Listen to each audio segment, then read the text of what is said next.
o Chávez comienza un proceso, ¿no?, de ataque contra la dictadura de Maduro, de que es totalmente es perigosa para... Olá, pessoal da página Movimento Avança Brasil. Olá, pessoal do canal Direto aos Fatos. Hoje eu estou com William Clavijo, ele que é venezuelano, cientista político e mestre em políticas públicas, estratégias e desenvolvimento pela Universidade Federal do Rio de Janeiro, além de bacharel em ciências políticas, tem menção política internacional, MBA em comércio exterior e finanças internacionais pela Universidade Cândido Mendes e doutor em políticas públicas, estratégias e desenvolvimento pela Universidade Federal do Rio de Janeiro. Doutor, muito obrigada por aceitar falar com a gente. Não, Camila, muito obrigado a você pela oportunidade de estar aqui. Doutor, o senhor pode começar, por gentileza, explicando como é morar na Venezuela? Bom, eu preciso começar falando que eu saí da Venezuela em 2014. Né? Eu vim com essa ideia romântica de fazer um mestrado, depois de que acabei a graduação em ciência política, para me formar da melhor forma e voltar para o meu país a transformar meu país. Né? Um pouco essa ideia romântica, digo, porque o projeto de Hugo Chávez e Nicolás Maduro já era muito claro, né? Era um projeto hegemônico, né? Que não pretendia permitir a alternabilidade do poder, que é uma coisa característica, né? Nas democracias liberais, né? Então, eu vim para o Brasil e o que consegui ver desde que saí de lá foi um deterioro muito rápido da qualidade de vida, né? Dos indicadores socioeconômicos e da capacidade das pessoas por si mesmas para poder satisfazer suas despesas mais básicas, né, e poder ter uma vida digna, né, porque o que aconteceu foi isso, o chavismo, em termos econômicos, acabou destruindo as bases materiais que teriam permitido que as pessoas pudessem se sustentar por si mesmas, né, e alcançar essa autonomia, né, que a gente como cidadão deve trabalhar para conseguir, né, autonomia econômica. Então, o chavismo fez isso, o chavismo, a través de um conjunto de políticas erráticas, totalmente equivocadas e anacrônicas, acabou destruindo o sistema econômico, né? Acabou destruindo a geração de riqueza, acabou destruindo nossa principal fonte de riqueza, que era a indústria petrolífera, né? Uma indústria que era exemplo para o mundo, mesmo sendo uma indústria controlada pelo Estado, mas por uma empresa pública muito competente, como era a Petróleos da Venezuela, né? A PDVSA. Então, isso foi o que eu vi.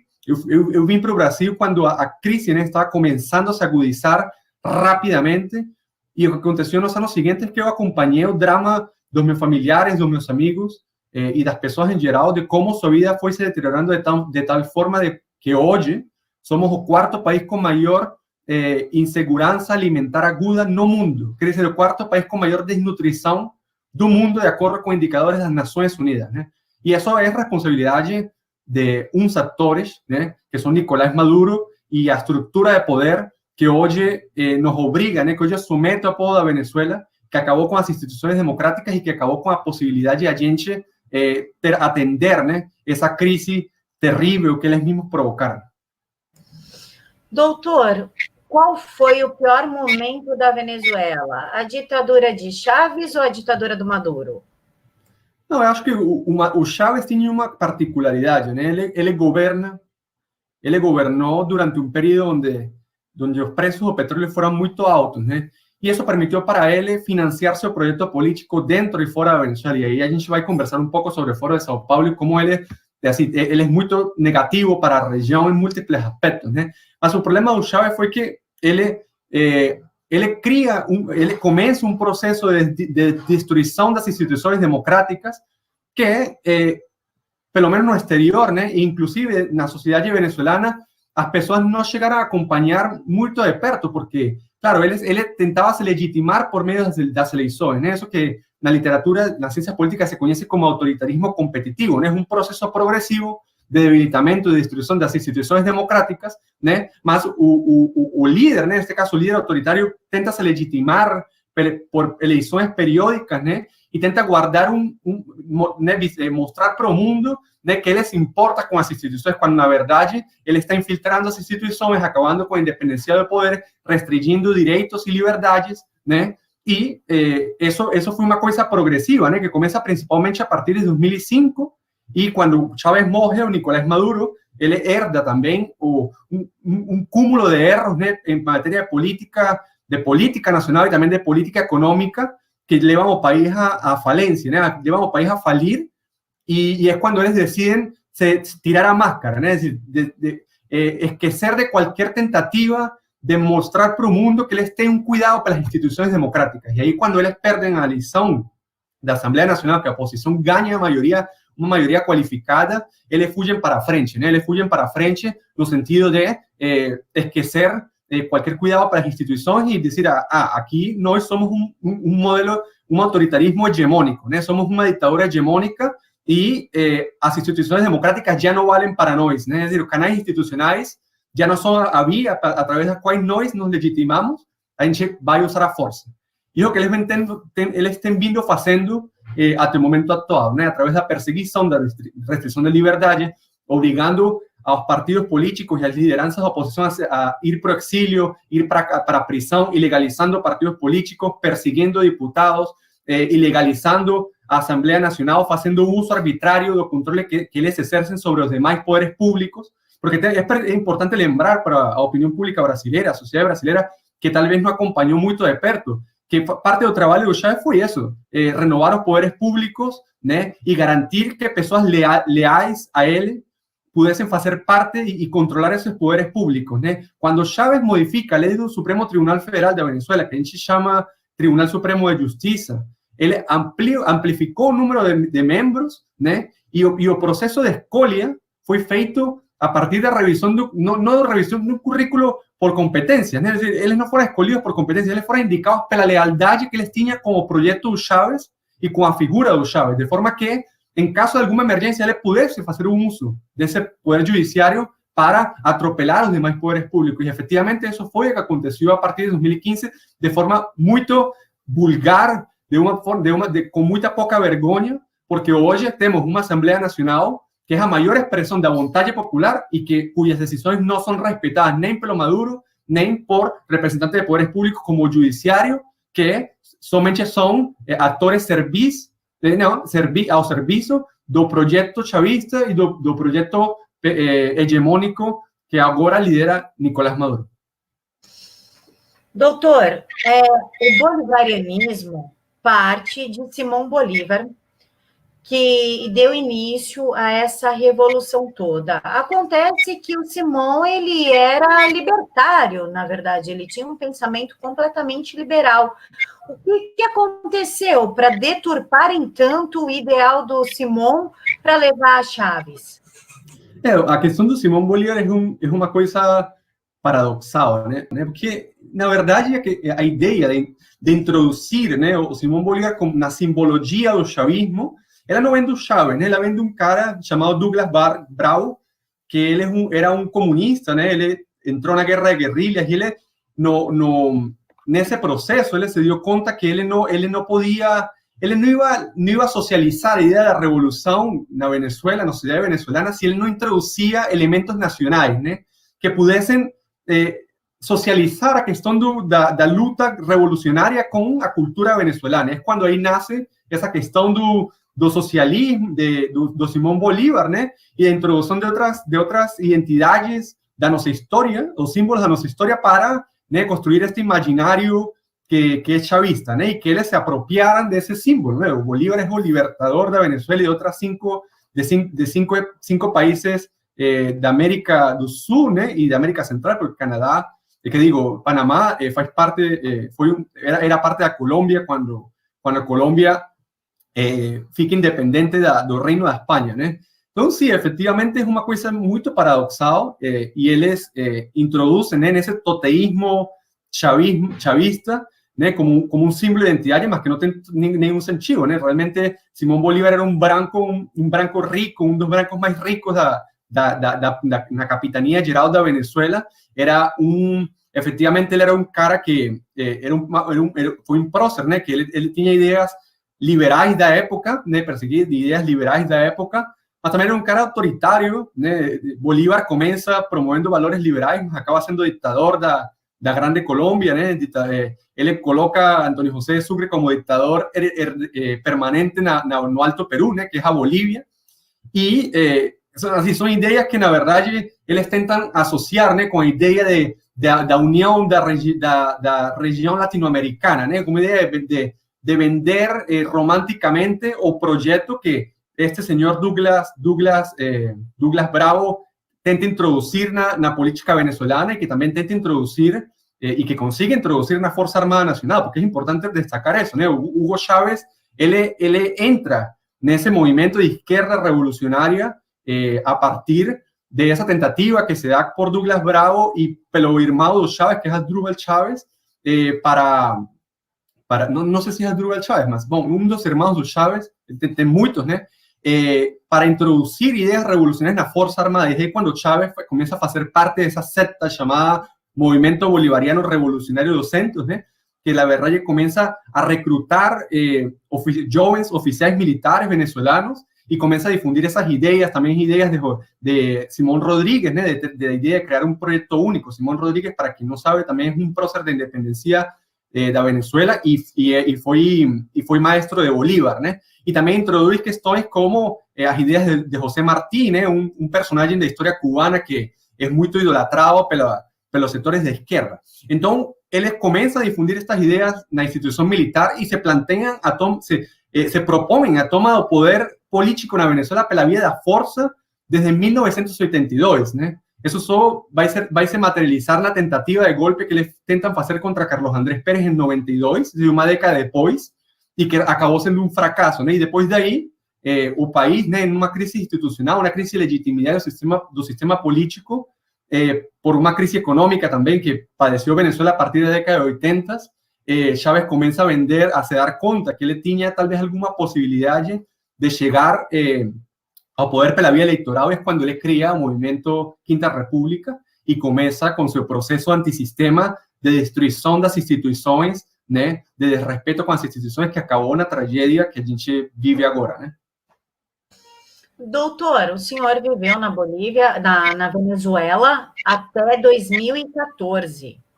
Ou Sim. seja, pegou aí todo o comunismo.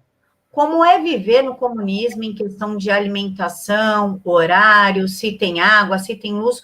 Como é a realidade da Venezuela propriamente dita? Bom, aí uma primeira questão, talvez não chamaria comunismo, assim, não existe um consenso sobre como denominar o período Chávez, né? Mas efetivamente eles fazem uma transição para uma economia socialista, né? Eles incorporam as principais ideias mais relevantes de tesis socialistas, muito inspiradas inclusive no socialismo real e também na experiência cubana, né? Que efectivamente acabaram por violentar muitas liberdades e direitos na população venezuelana, né? Então, desde que o Chávez chegou, ele começa a introduzir essas ideias que ganham muito mais força a partir de 2006, quando ele decide realmente radicalizar, né? Fazer a transição para o socialismo e que foram muito negativas para a população venezuelana. Aqui no Brasil, de uma forma muito simplista, se fala sobre como a Venezuela era extremamente dependente do petróleo e que era incapaz de produzir muitas coisas. E eu acho que essa simplicidade com que os cientistas sociais em muitos círculos acadêmicos abordam a situação da Venezuela e a história da Venezuela é muito incorreta. E a gente tem que ter muito cuidado com isso. Vou te dar somente um exemplo. Venezuela, até 2004, era autosuficiente na produção de carne bovina, por exemplo. Era autosuficiente na produção de um conjunto de grãos, de um conjunto de produtos alimentícios que depois começaram a escassear nas prateleiras dos supermercados da Venezuela. Evidentemente, a Venezuela era um país que dependia muito das exportações de petróleo. Porém, isso não quer dizer que a Venezuela não produzia nenhuma coisa. A Venezuela tinha, sim, um setor da economia que produzia, que era relativamente produtivo para o mercado interno e que conseguia satisfazer muitas demandas de consumo dos venezuelanos. E quando chega Chávez, o Chávez começa um processo, né, de ataque contra o setor privado, un proceso de expropiación de expropiación de tierras, de negocios, de empresas consideradas como sectores estratégicos, ¿no? Y él acaban estatizando esas empresas y esas empresas quebran, ¿no? Que por pésima administración, por muchos casos de corrupción, por mucha falta de transparencia, por falta de capacidades técnicas para gerir as operações dessas empresas, e isso evidentemente começa a ter um impacto sobre a capacidade da sociedade venezuelana para gerar riqueza, né, e poder satisfazer suas necessidades básicas de forma autônoma. Eu acho que esse deve ser o objetivo, né, das políticas governamentais, criar capacidades para que as pessoas possam abandonar a pobreza,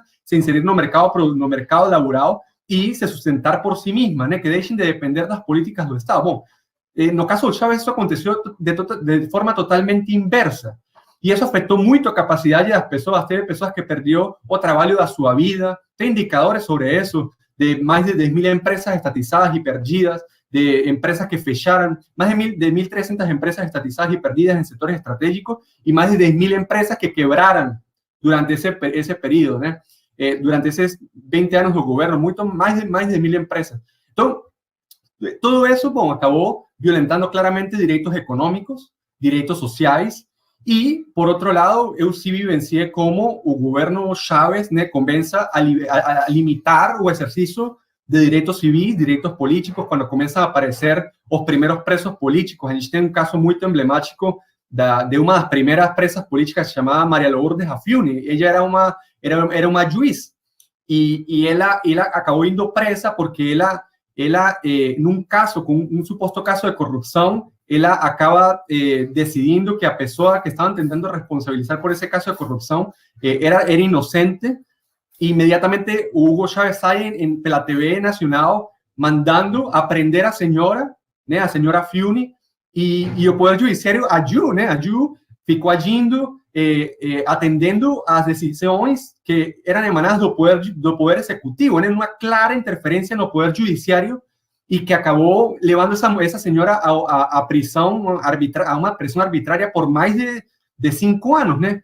Então, aí começa o processo de restrição de liberdades, de inhabilitação política, de líderes que podiam rivalizar com o Chávez, podiam contestar a liderança do Chávez, apesar de que o Chávez exercia controle institucional do país, né, controlava os demais poderes públicos e utilizou os recursos da PDVSA de forma discrecional e totalmente arbitrária, né? Es decir, lutar contra uma liderança que fazia uso de todos os recursos do Estado para oprimir, para tirar do caminho a possíveis adversários que pudieran ameaçar sua popularidade ou a possibilidade dele se manter no poder, né? Então, sim, claramente, eu vivenciei isso, e depois isso foi se aprofundando, né? Conforme o Chávez começa a passar tempo, vai ficando muito mais aferrado ao poder e tentando impulsionar ainda mais essa ideia da transição para o socialismo, que evidentemente tinha uma conotação e tinha um conjunto de decisões que acabaram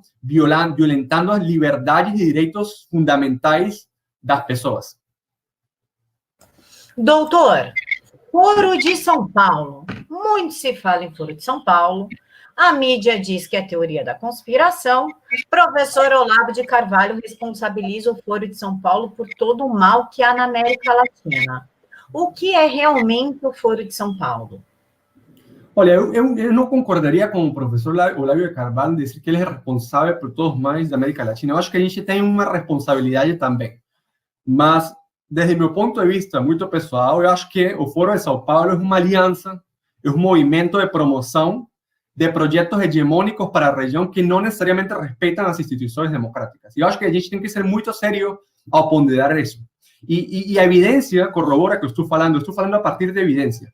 E a evidência mostra de que os projetos políticos impulsionados a partir do Foro de São Paulo acabaram sendo projetos hegemônicos, né, na maior parte dos países onde se apoyaram lideranças políticas que acabaram debilitando instituições democráticas e violentando a possibilidade de que houvesse alternabilidade democrática. Acho que a gente precisa ser muito responsável com essa acusação, porque de fato aconteceu. Es decir, es un proyecto promovido principalmente pela Cuba, que no es precisamente una democracia, de facto es una dictadura do partido, onde os irmãos Castro têm violentado derechos humanos, liberdades, y Cuba hoy es un ejemplo de todo que no debe ser feito na região en términos de materia de democracia y derechos humanos, ¿eh? Estamos hablando de Venezuela, donde Hugo Chávez financió ese proyecto, ¿eh? Y acabó destruyendo las instituciones democráticas de forma tal que hoy a Venezuela é o maior epicentro, o país epicentro de instabilidade, né, foco de instabilidade regional. Estamos falando de casos como os regimes de Daniel Ortega na Nicarágua ou do Evo Morales na Bolívia, que chegaram pela via democrática e infelizmente acabaram se degenerando, né, e acabaram sendo derivas autoritárias, porque o que está acontecendo na Nicarágua foi isso, né, foi um cara que começou o mesmo processo, né, de deterioramento das instituições democráticas e se está aferrando ao poder por encima do sofrimento dos nicaragüenses que estão fugindo. Muitas pessoas tiveram que se exiliar nos últimos anos porque o cara apertou, né, o cerco contra a democracia e acabou violentando muitos direitos civis, políticos, econômicos e sociais. E no caso de Evo Morales, que também tentou se aferrar ao poder para um quarto mandato constitucional, inclusive desconhecendo a Constituição, porque ele perdeu uma consulta popular na qual a população boliviana falou que não queria que ele fosse, que se alterasse a Constituição para permitir que ele pudesse concorrer por mais um período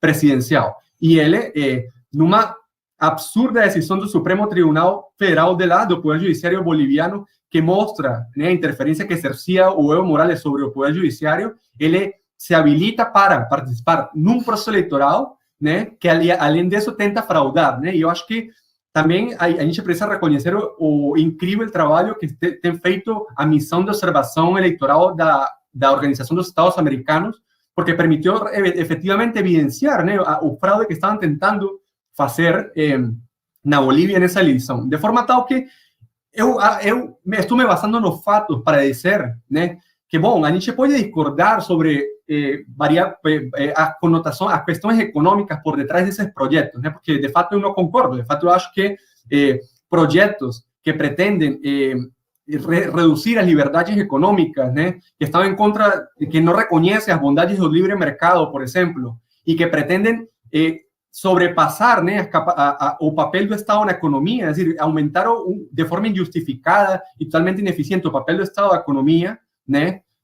Bom, essas são questões que são debatidas. Eu não estou de acordo, ok? Mas o problema é que essa questão, o problema mais sério é o perigo, né, que as lideranças promovidas pelo Foro de São Paulo, elas têm para a saúde das democracias da América Latina. Eu acho que aí é onde a gente tem que ter muito cuidado. Eu acho que aí é o que a gente precisa denunciar, que a gente precisa advertir para a sociedade brasileira e para a sociedade da região latino-americana sobre esse risco que representa o Foro de São Paulo. E eu acho que a melhor prova disso é o desgaste que eles sofreram, né, pela irrefutável evidência o dano que eles têm feito aos sistemas democráticos da região. E a evidência disso é que temos exemplos da criação deste grupo de Puebla, ¿no? Que é uma tentativa de renovar renovar a imagem, né, de uma organização, né,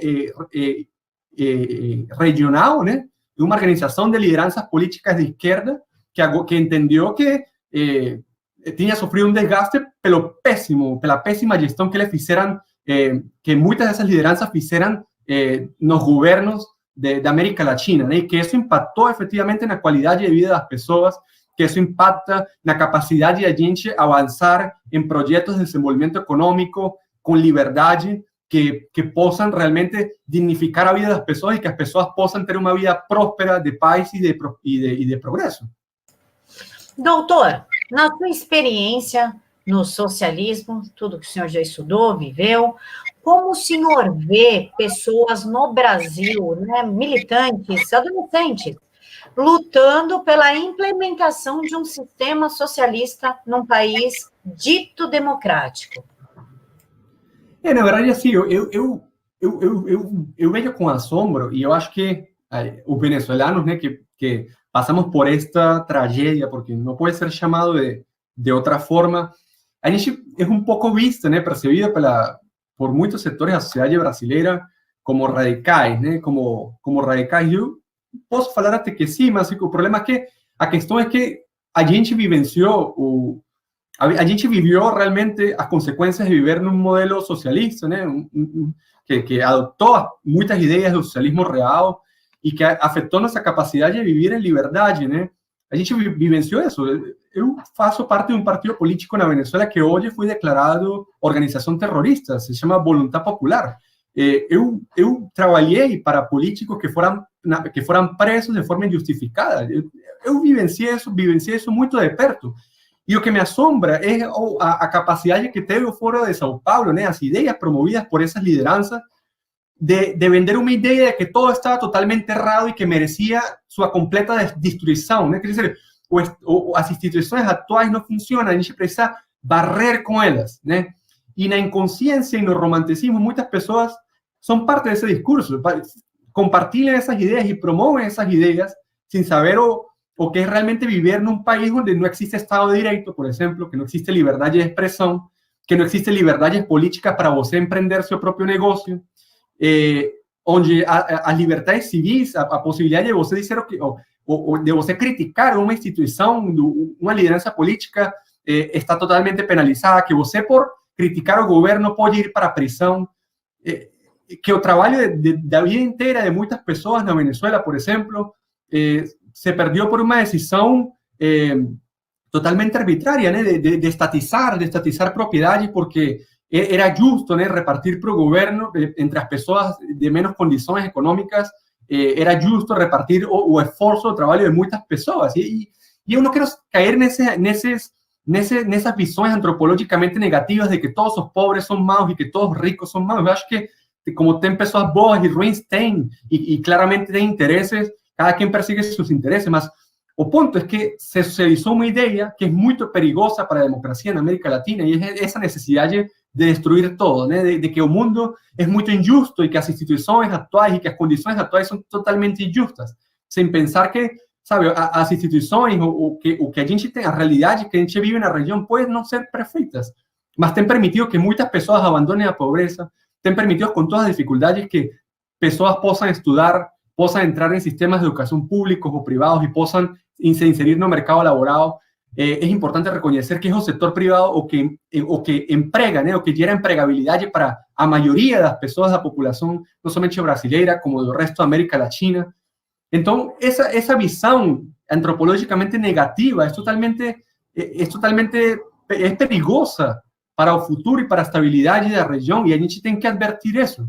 A gente pode solucionar nossas diferenças pela via da democracia sem necessidade de atropelar os direitos dos outros.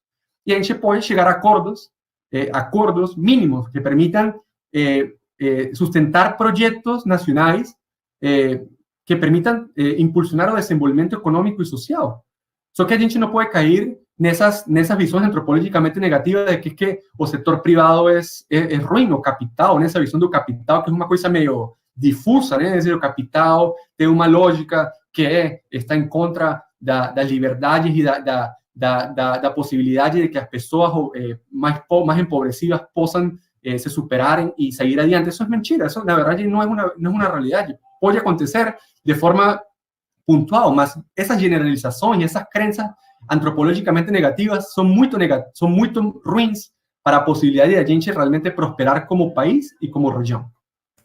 Doutor, os Estados Unidos, né, Donald Trump, quer prender o Maduro, né? Ele está fazendo ali todo um cerco na Venezuela, porque ele quer prender o Maduro como narcotraficante. Como o senhor vê essa ação dos Estados Unidos com o apoio de outros países? Maduro realmente merece ser preso? Existe um narcotráfico? Qual é a percepção do senhor neste fato? Não, nessa questão eu preciso também fazer um reconhecimento ao importante esforço que tem feito o governo dos Estados Unidos e o Grupo de Lima, né, que é essa organização que se criou para apoiar os esforços de restauração da ordem democrática na Venezuela. Eu acho que a pressão que está exercendo os Estados Unidos hoje é fundamental e tem sido fundamental para que realmente o regime de Maduro, que exerce o controle institucional do país, que é responsável pela crise, né, pela crise que hoje padece o povo da Venezuela, que é responsável por um cúmulo enorme de vítimas, de torturas, de detenções arbitrárias, em situação de desnutrição, entre outras, tem sido fundamental. A gente precisa abandonar essas ideias românticas sobre o que significou o chavismo para Venezuela e para a região latino-americana, e de verdade abordar de acordo ao fato. A gente precisa fazer uma discussão muito mais séria sobre o que tem sido o chavismo, seu caráter autoritário, né, e o dano que tem gerado para a população venezolana, e isso es abordada de una forma totalmente romántica por muchos sectores de izquierda brasileña, que es una forma muy vergonzosa, porque es una burla contra las víctimas de la dictadura de Maduro. Y muchas de las que estamos aquí, muchos de las que estamos aquí, somos más de 260.000 personas. Y se trata de un régimen autoritario que se nega a permitir que el país volte ao trilho das instituciones democráticas, que se nega a permitir a reinstitucionalización democrática del país. Y eso es una realidad. Y en ese sentido, a presión norteamericana ha sido fundamental, porque eles exercem o controle institucional do país, eles controlan o uso da força, porque está neles o controle das armas, inclusive a través de grupos irregulares que eles têm criado para reprimir, para amedrentar, para encher de medo, né, para sembrar o terror, né, na população venezuelana. E eles se negam. Estamos hablando de una oposición que ha feito realmente un trabajo importante para poder devolver a Venezuela para institucionalidad democrática, y es un régimen que se nega, ¿no?, a permitir que exista alternabilidad política, ¿no?, que exista otro proyecto além do proyecto político deles. Entonces, efectivamente, el gobierno de los Estados Unidos ha sido fundamental para eso. Acho que si a Venezuela hoy puede llegar a voltar, ¿no?, puede voltar aos trilhos das instituições democráticas, em grande parte será pela pressão hoje exercida pelos Estados Unidos. E nessa mesma questão, a gente também não pode ser moralista em interpretar essa pressão como um ato de intervenção. Venezuela hoje é um país ocupado, um país ocupado por mais de 20.000 funcionários cubanos, que muitos deles controlam os serviços de inteligência e contra-inteligência de Maduro. Hoje a Venezuela é um país ocupado por grupos mercenários russos que se encargam que eles controlan os serviços de segurança do Nicolás Maduro. Maduro não confia nem na Força Armada Nacional, sua segurança está sob o controle de mercenários russos. Estamos falando de técnicos rusos que están na Venezuela instalando sistemas antimissíveis. Estamos falando de funcionários iranianos que están no país también exerciendo diversas actividades irregulares, porque muitas da presença dessas pessoas no fueron aprobadas pelo parlamento, y de acuerdo a la Constitución venezolana, o envío de, por ejemplo, tropas militares precisa ser aprobado pelo parlamento. Estamos hablando de guerrilla colombiana controlando una amplia parte de territorios de Venezuela. Y el mejor ejemplo es que Jesús Santrich, que es un disidente de la FARC que violentó o acuerdo de paz en Colombia, hoy está refugiado en la favela, en una comunidad llamada 23 de enero, que es una comunidad popular icónica para el chavismo, ¿no? Que la población que mora ahí es constantemente atormentada y sometida por grupos paramilitares como el colectivo La Piedrita, ¿no?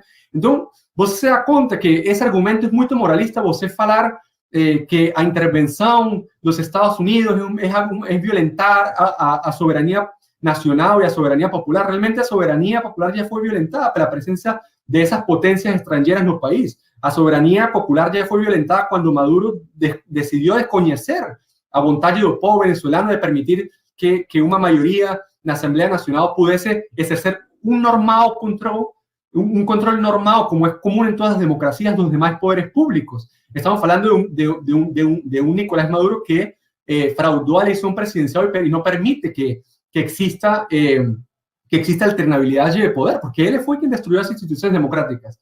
Y ahí a gente precisa ser muy serio en esas acusaciones, y también decir que si en Venezuela ocurrir un desenlace violento, como está se manifestando en múltiples formas con esa operación Gedeón y con a resistencia o movimiento de resistencia que hubo antes, que acabaran siendo masacrados, aquel señor llamado Oscar Pérez,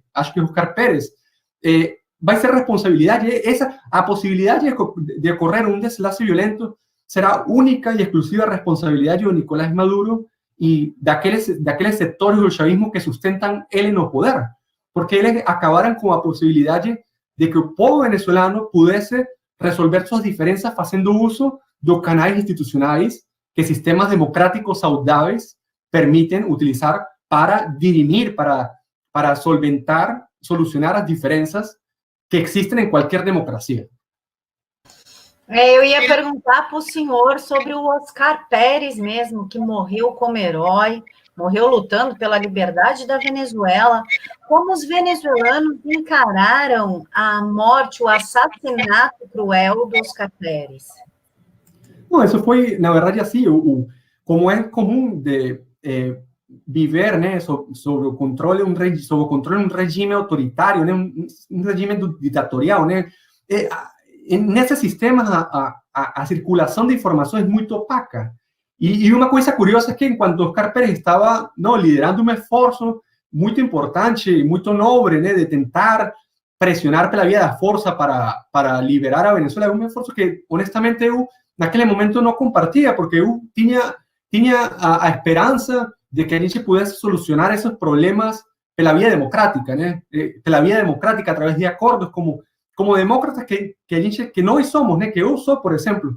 E na verdade é que a gente veia com muito ceticismo essa possibilidade de que o Oscar Pérez realmente estivesse fazendo um trabalho honesto, né? Existiam muitos rumores, inclusive sembrados, plantados pela ditadura de Maduro, de que ele realmente no era un grupo, de que él era un grupo controlado pelo chavismo para gerar aquela sensación de que está ocurriendo una revolta militar, ¿no? Y para desmotivar a otros funcionarios militares y de las policías de Venezuela para se sumar a ese movimiento, ¿no? Entonces, cuando a gente vea cómo él fue brutalmente masacrado, yo acho que cayó a ficha para muchas personas sobre lo que realmente estaba haciendo, mas eu preciso dizer com responsabilidade, eu sinto muita pena pelo que aconteceu com Oscar Pérez. Ele realmente é um mártir e uma vítima da ditadura Nicolás Maduro, e naquele momento eu realmente não veia que isso realmente era um movimento sério, né? Porque a gente, como, aliás, militante de um partido político, a gente tinha, né, um compromisso com tentar canalizar a crise, né, e procurar uma solução pacífica que gerasse a menor dor possível, né? E quando isso aconteceu, foi muito doloroso se dar conta que realmente ele estava perseguindo um objetivo nobre e honesto, né? Que era tentar a liberação da Venezuela. E isso foi muito doloroso, pelo menos para mim. Eu me senti muito mal, né? De ver como ele foi brutalmente assassinado, mesmo que talvez não compartisse a rota, né, estabelecida por ele. Ele tinha direitos, ele era um ser humano e o regime de Maduro no respetó sus derechos. Realmente el regime de Maduro masacró él junto con otras personas lá num sector de Caracas llamado El Juntito. Y eso va a pasar para la historia como un episodio violento y muy trágico de esos esfuerzos de que muchas personas tentaron hacer para libertar a Venezuela da opressão que hoje a gente vive por causa do regime de Maduro. Doutor, Juan Guaidó, presidente interino da Venezuela, qual a probabilidade do Juan realmente conseguir assumir as rédeas da Venezuela? Olha, a gente não tem como predecir qual vai ser o desenlace disto, né? Ele tem feito um trabalho admirável, eu realmente admiro, né? Apesar de possíveis erros que possam ter acontecido, que ele mesmo tem reconhecido, né? Ao longo da sua trajetória na presidência interina, na presidência legítima da Venezuela. Ele tem feito um trabalho muito importante e isso se mostra, uma mostra disso é que hoje ele é reconhecido, né, como o legítimo presidente da Venezuela por mais de 60 países da comunidade internacional e pelas democracias do hemisfério ocidental, né? Eu acho que a gente precisa reconhecer que isso foi um trabalho dele, do equipo, da Assembleia Nacional, de muitas pessoas que estão detrás, fazendo trabalho de lobby, se aproximando às autoridades de diversos países. E tem sido um trabalho nobre de sumar apoios para pressionar pela transição política na Venezuela. Agora, é impossível predecir se isso pode acontecer amanhã, ou pode acontecer daqui a um mês, ou talvez não aconteça. Eu acho que, a vezes, são muitas fichas que estão se movendo, né? Tras bastidores que a gente não consegue ver. Mas, de fato, existe um esforço importante y que tem se materializado en más medidas de presión, más países sumando a presionar o regime de Nicolás Maduro para aceitar uma transição pacífica no país, né, com esta ideia do governo de emergência, que foi uma proposta feita pelo presidente encarregado, Juan Guaidó, presidente legítimo, no ano passado, nas negociações que se realizaram em Barbados, né, e que o Maduro e seus representantes pensaran que eles podían resistir, né? Que podían continuar controlando o país de forma impune e acabaram chutando a mesa e rejeitando essa possibilidade. Porque essa é uma coisa que a gente precisa novamente recordar à sociedade brasileira. Existem esforços, tem se feito muitos esforços para tentar uma transição política que seja o menos dolorosa para a população venezuelana, que hoje é a grande vítima das consequências desse regime. E é Nicolás Maduro quem tem fechado todas essas portas, né? Então, a gente continua hoje. Em março passado, o governo dos Estados Unidos se sumou a essa proposta do governo de emergência. O governo Trump, através do seu secretário de Estado, Mike Pompeo, introduziu essa proposta. Bom, es a que se está tratando de defender. Porém, existen otros esfuerzos que se están realizando desde diferentes ámbitos para poder presionar al régimen de Nicolás Maduro. Infelizmente, a gente não pode predecir quando isso vai acontecer, mas os esforços existem e realmente, de coração, eu gostaria muito que uma saída acontecesse o mais bem breve possível, porque realmente nós não temos mais tempo para poder atender essa crise. Cada dia se faz mais sustentável, cada dia são mais as vítimas, cada dia são mais as pessoas que estão abandonando a Venezuela. O éxodo migratório venezolano somente se paralisou pelo fechamento das fronteiras, mas uma vez que as fronteiras forem abertas novamente, a saída de venezolanos de nosso país vai continuar, porque realmente as condições são inumanas o que se está vivendo nesse país. Doutor, para a gente finalizar, a Rússia, muitos acusam a Rússia de ainda ser socialista. Ela realmente é socialista no governo Putin? E por que a Rússia optou pelo socialismo nos anos de 1930, 1940? O que aconteceu? Não, então, é muito longo, né, a história da União Soviética. O que posso dizer é que, assim, talvez o regime do Putin ele não possa ser encaixado num regime socialista, né? Eu acho que ele se encaixa mais nesses regimes de autoritarismo competitivo, né? Quando cai a União Soviética cai, eles realmente empreenderam um processo de reformas econômicas liberais, né? Mais liberais. O problema é que é um capitalismo de amigos, né? Um capitalismo de amiguetes, né? Onde umas elites são cúmplices, né? Do Vladimir Putin, né? E também precisam ser, porque o Vladimir Putin hoje exerce, né, o controle institucional, claramente com apoios de setores estratégicos econômicos, militares e de outra índole na Rússia, né, para se sustentar no poder, e quem não faça parte desse arranjo, quem seja contrário, simplesmente é reprimido, é atacado, bom, existem casos de milionários, né, que acabaram contrariando Vladimir Putin, líderes da oposição política, que acabaram na prisão, que não podem ser candidatos, partidos políticos também perseguidos, né?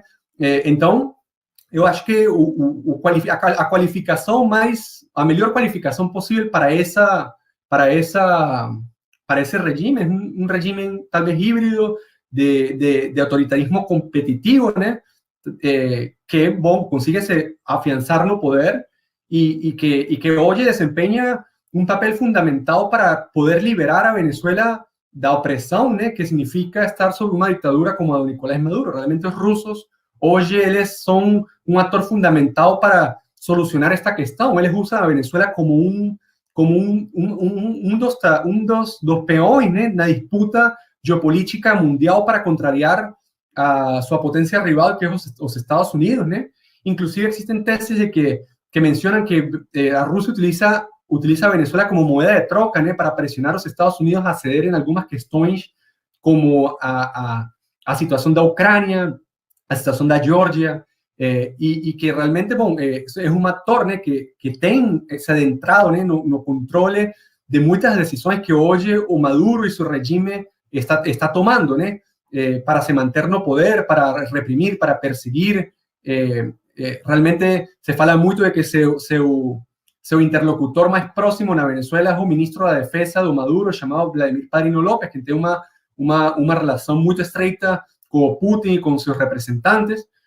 De forma que, bom, hoje a Rússia é um ator estratégico na hora de pensar como solucionar a crise venezolana, uma crise que transcende as fronteiras da Venezuela e que, por decisão do próprio Maduro, permitiu, né, a inserção de potências que não são democráticas, que estão por detrás da promoção do terrorismo, na promoção do desrespeito aos direitos humanos no mundo. Hoje estão na Venezuela e são atores com os quais temos que lidar, né, para poder solucionar esse problema. Estamos falando da Rússia, estamos falando da Cuba, estamos falando do Irã, estamos falando da China, que não são regimes democráticos e que hoje introduzem novos fatores de risco, né, e fazem da Venezuela foco de instabilidade regional. E eu acho que, estou convencido que a Venezuela é utilizada um pouco como isso, né, como foco de instabilidade regional também para afetar os interesses norte-americanos na América Latina.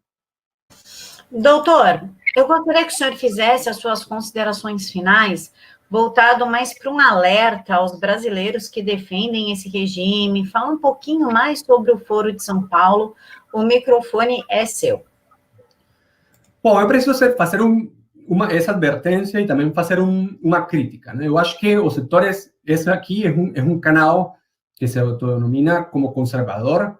Eu imagino que vocês defendem ideias liberais, mas eu acho que esse trabalho está incompleto. Eu acho que existe esse canal, é um exemplo de pluralidade e um ótimo trabalho de você promover ideias, promover as ideias que você defende, né? Nesse sentido, eu aplaudo a existência deste canal. Porém, eu acho que os setores de direita no Brasil, os setores mais conservadores, eles não têm feito um trabalho ideológico importante de promover as ideias da liberdade, né? De promover as ideias liberais no Brasil e no resto da América Latina. Eu acho que é uma tarefa, é um dever, é uma pendência que tem os setores ou as lideranças políticas, os partidos e as organizações que se autodenominam como liberais. Eu acho que falta muito trabalho por dar uma batalha no campo das ideias. Falta muito trabalho por difundir os valores da liberdade, do liberalismo e da importância da liberdade para a dignidade dos seres humanos, né? Nesse sentido, eu agradeço pelo espaço. Eu acho que não é uma crítica muito ruim, eu acho que é uma tarefa pendente que se está fazendo, mas falta impulsionar esforços. Eu acho que, nesse sentido, nesse campo é onde o Foro de São Paulo tem feito mais dano para a região, porque, efetivamente, ele sim tem feito um trabalho muito mais extenso, né, de promover um conjunto de ideias, né, muitas delas que hoje parecem como verdade histórica, né? São compartilhadas como verdade histórica, como o fato, como romanticismo com que muitos setores desse Foro de São Paulo abordam o tema da Venezuela, desconhecendo toda a violação de direitos e o drama, né, o sofrimento que tem causado Nicolás Maduro. E eu acho que aí é a advertência. A advertência é que realmente o Foro de São Paulo possui líderes dentro dessa organização que tem impulsionado regimes com vocação hegemônica e que ameaçam as instituições democráticas da região. E que, adicionalmente a isso, tem promovido ideias que não estão apegadas a valores como a pluralidade, né? A pluralidade é fundamental. Se nós somos demócratas, nós precisamos cultivar a importância da pluralidade e do respeito às normas do jogo democrático.